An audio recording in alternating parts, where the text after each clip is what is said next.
தோழமை சொந்தங்களுக்கு பணிவான வணக்கங்கள். அன்புடன் KVS. அஞ்சல் துறையிலே P1 RMS அக்கவுண்டன்ட் கேடர் என்பது இன்று மிகவும் சுரண்டப்பட்ட ஒரு கேடராக இருப்பது என்பது துர்பாக்கியமே. இன்றைய தேதியிலே அக்கவுண்ட்ஸ் குவாலிஃபைடாக இருக்கக்கூடியவர்களுக்கு HSG1 பதவி உயர்வு என்பது அளிக்கப்படவில்லை என்பது மிகவும் வருத்தத்திற்குரிய செய்தியாகும். சமீபத்திலே அஞ்சல் துறை 9/11/2023 அன்று இந்த P1 RMS அக்கவுண்டன்ட்டுக்கு HSG1 பதவி உயர்வு குறித்து ஒரு விளக்க ஆணையினை வெளியிட்டிருக்கிறது. அந்த விளக்க ஆணையிலே HSG1க்காக APM அக்கவுண்ட்ஸ் லைனில் தனியாக ரெக்ரூட்மெண்ட் ரூல்ஸ் என்பது இல்லாத காரணத்தினால், HSG1 பதவிகள் என்பது தனியாக அக்கவுண்ட்ஸ் லைனிலே ஐடென்டிஃபை செய்யப்படாத காரணத்தினால் அவர்களுக்கு HSG1 பதவி உயர்வு என்பது வழங்குவது சாத்தியமில்லை என்கின்ற துணியிலே இந்த விளக்க ஆணையானது வெளியிடப்பட்டிருக்கிறது. பழைய சரித்திரத்தை நாம் பின்னோக்கி பார்த்தால் 1976 ரெக்ரூட்மெண்ட் ரூல்ஸ் LSG மற்றும் HSG2 என்பதுதான் அக்கவுண்ட்ஸ் லைனிலே இருப்பது.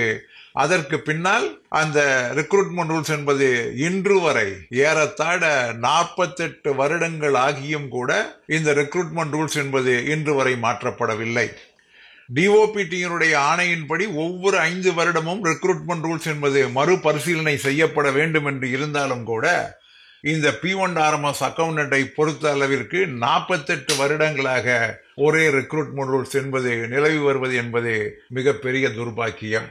பழைய விதிகளின்படி P1 RMS அக்கவுண்டன்ட் ஆக இருந்தால் அவர்களுக்கு APM அக்கவுண்ட்ஸாக பதவி உயர்வு பெற்றுவிட்ட பின்னாலே ஏற்கனவே இருக்கக்கூடிய ஜெனரல் லைன்ல இருக்கக்கூடிய LSG மற்றும் P1 RMS அக்கவுண்டிலே இருக்கக்கூடிய அந்த LSG இரண்டுக்கும் சேர்த்து ஒரு கம்பைன்டு கிரடேஷன் லிஸ்ட் என்பது மாநில அளவிலே தயார் செய்யப்பட வேண்டும். HSG2 பதவி உயர்வு என்பது அந்த கம்பைன்டு கிரடேஷன் லிஸ்டின் அடிப்படையிலே அவர்கள் P1 RMS குவாலிஃபைடாக இருந்தாலும் சரி அல்லது ஜெனரல் லைனாக இருந்தாலும் சரி அந்த பதவியிலே அமர்த்தப்பட வேண்டும் என்பது விதி.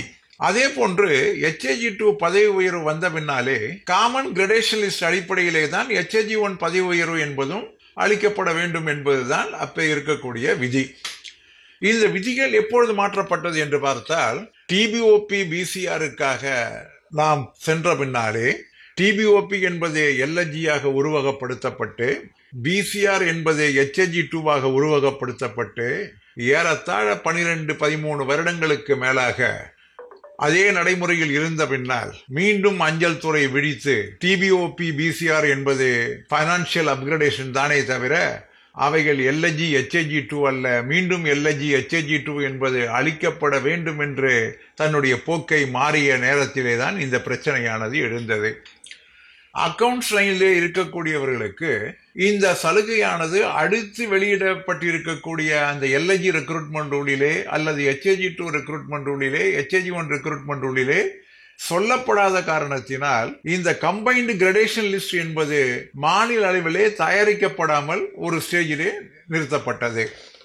ஒரு நேரத்திலே 1622 HSG2 பதவிகள் HSG1 பதவிகள் எல்லாம் உருவாக்கப்பட்ட நேரத்திலே அந்த நேரத்தில் APM அக்கவுண்ட்ஸ் என்பவர் HSG2-ஆக HSG1-ஆக ஐடென்டிஃபை செய்யப்பட்டு அவர்கள் அத்தனை பேருக்குமே HSG2 HSG1 பதவிகள் அளிக்கப்பட்டு அவர்கள் ஓய்வு பெற்றிருக்கின்றார்கள். இது நடந்த உண்மை. ஆனால் கடந்த ஒரு 7-8 வருடங்களாக அல்லது ஒரு 10 வருடங்கள் என்று கூட வைத்துக் கொள்வோம், 10 வருடங்களாக இந்த கேடர் ரீஸ்ட்ரக்சரிங் வந்த பின்னாலே அந்த HSG1 APM அக்கவுண்ட்ஸ் பதவிகள் எல்லாம் HSG2-ஆக தகுதி இறக்கம் செய்யப்பட்டது. ஏற்கனவே HSG1-ஆக இருந்த அந்த அக்கவுண்ட்ஸ் லைன் எல்லாம் HSG2-ஆக தகுதி இறக்கம் செய்யப்பட்டு அந்த HSG1 பதவி உயர்வு என்பது P1 RMS அக்கவுண்டன்ட்களுக்கு முழுமையாக நிராகரிக்கப்பட்டு இருக்கிறது. இந்த கம்பைன்டு கிரடேஷன் லிஸ்டின் அடிப்படையிலே தான் HSG2-வில் இருந்து HSG1-க்கு பதவி உயர்வு அளிக்கப்பட வேண்டும் என்பது வலியுறுத்தி சொல்லப்படுவே. ஆனால் இந்த பிரச்சனை இந்த நேரம் தீர்வு காணப்பட்டிருக்கும். துர்பாக்கியமாக இந்த பிரச்சனையானது இன்னும் தீர்வு காணப்படாமல் தனியாக இருக்கிறது. இந்த நேரத்திலே ஒன்றை நான் சொல்லிக்கொள்ள விரும்புகின்றேன். பலரும் கூட இந்த கேடர் யூனியன் வேண்டும் என்பதிலே சிறிது அக்கறை காட்டுகின்றார்கள். இந்த கேடர் யூனியனால் பாதிக்கப்பட்டு இருக்கக்கூடிய ஒரு அமைப்பு என்னவென்றால் P1 RMS அக்கவுண்டன்டாகத்தான் இருக்க முடியும்.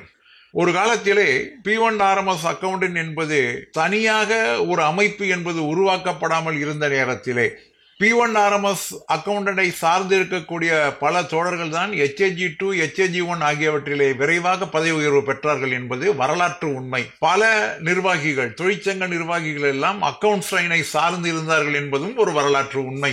அவர்களுடைய பிரச்சனைகள் விரிவாக பேசப்பட்டது என்பதும் முழுமையான உண்மை. அதற்கு பின்னால் 380 ரூபாய் அடிப்படை சம்பளம் என்கின்ற அடிப்படையிலே P1RMS அக்கவுண்டன்டுக்காக தனியான ஒரு பே ஸ்கேல் உருவாக்கப்பட்ட பின்னால் அந்த நேரத்திலே தனியான அமைப்பு என்று வந்ததனால் கிளாஸ் 3 யூனியனும் P1RMS அக்கவுண்டண்டை சரியாக பார்க்கவில்லை.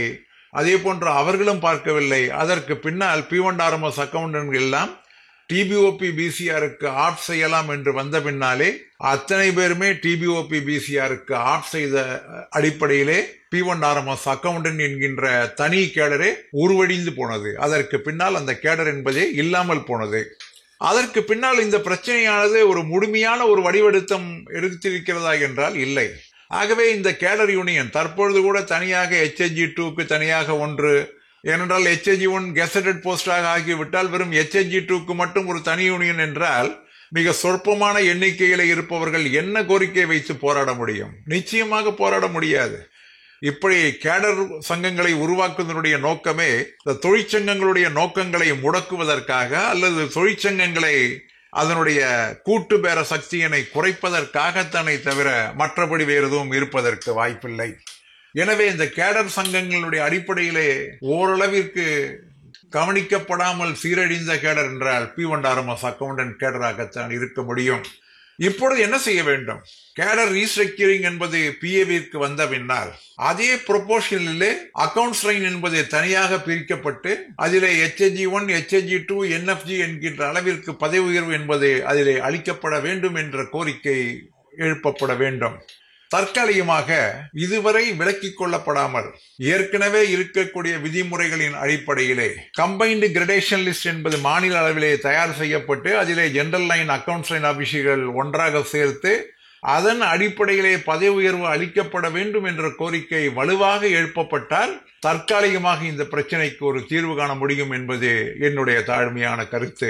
அஞ்சல் துறையிலே GDS ஊழியருக்கு பின்னால் மிக அதிகமான வேலைகளை வாங்கி மிக அதிகமான பொறுப்புகளை அவர்களுடைய தலையிலே சுமர்த்தி சுரண்டப்படக்கூடிய ஒரு வர்க்கம் இருக்கிறது என்றால் அது P1RMS அக்கவுண்டன்ட்கள் தான் என்பது என்னுடைய ஆழமான கருத்து என்பதை சொல்லி முடிக்கின்றேன். மீண்டும் சந்திப்போம். அன்புடன் KVS.